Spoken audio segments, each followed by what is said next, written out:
Progresión geométrica. Una progresión es geométrica si cada término, después del primero a sub 1, cada término se obtiene multiplicando al anterior una constante llamada razón. En este caso vamos a usar R como razón.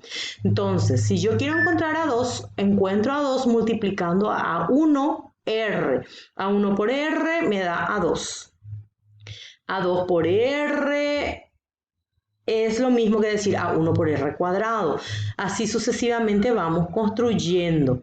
Primer término es A1, segundo término es A1 por R, tercer término es A2 por R, y A2 por R es lo mismo que decir A1 por R o A1 por R cuadrado. A3, A2 por R, A4 es A1 por R al cubo. Y a n es A1 por R a la n menos 1. Esta es la fórmula del enésimo término, del último término. Entonces, ahí yo puedo encontrar el enésimo término. Me fijo que aquí tengo a sub n, que es el último término. Tengo a sub 1, tengo la razón y tengo n. Entonces, si en el problema me dice el quinto término, me está hablando del último término y a su vez me hace saber que n es igual a 5. Entonces, esto me permite trabajar con una progresión geométrica. Crece, pero por producto o cociente. Tiene un crecimiento geométrico, un crecimiento por multiplicación. El primer término para obtener el segundo término es el primero por la razón. Para obtener el tercero es el segundo por la razón o el primero por la razón al cuadrado y así sucesivamente. Podemos trabajar con la fórmula misma y yo lo recomiendo siempre, usar esta fórmula del enésimo término y despejarlo.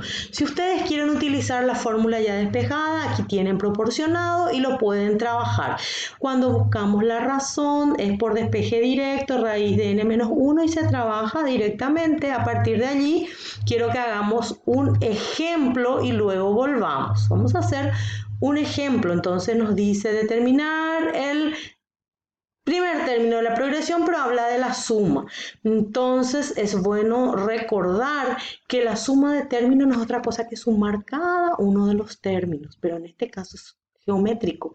Entonces la suma va a ser el primer término, el último término por la razón, menos el primero sobre R menos 1.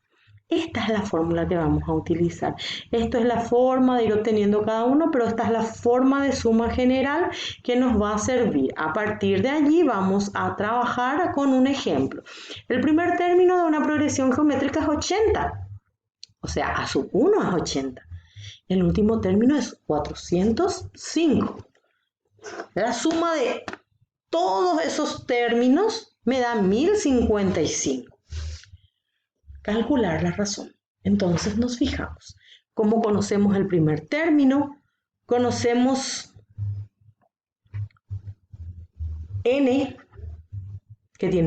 conocemos el primer término que es 80, conocemos el último término que es 405 y conocemos la razón. Entonces también conocemos la suma de términos. A partir de allí nosotros podemos hacer un despeje por la fórmula de suma y nos fijamos.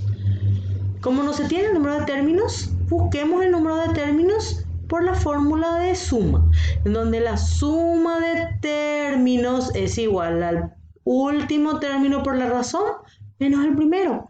Entonces, por despeje directo podemos encontrar la razón.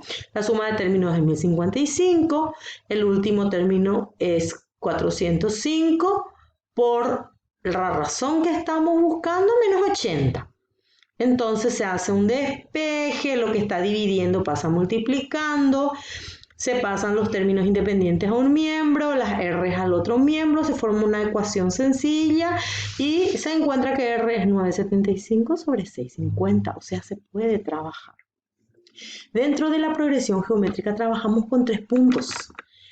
Buscar el enésimo término, buscar la suma de términos o sencillamente encontrar la interpolación de los términos geométricos. ¿Y en qué consiste interpolación de términos geométricos? Consiste en determinar los términos centrales o los medios de la sucesión conociendo el primero y el último.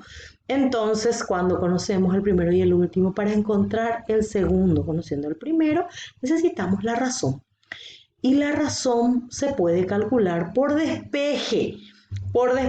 Entonces, si nosotros rememoramos que el último término es el primero por r a la n-1, entonces r se puede obtener despejando. A sub n dividido a sub 1, le aplicamos raíz de n-1. Por despeje de fórmulas obtenemos la razón, entonces podemos interpolar buscando la razón. Una vez que encontramos la razón, utilizamos la fracción que salga, no se vuelven decimales, se utiliza como fracción y se va multiplicando el primer término por la razón, segundo término por la razón, tercer término por la razón, cuarto término por la razón y quinto término por la razón, y ahí se obtienen los resultados que estamos buscando. Entonces, a partir de allí tenemos la suma de términos y vamos a más ejercicios para poder comprender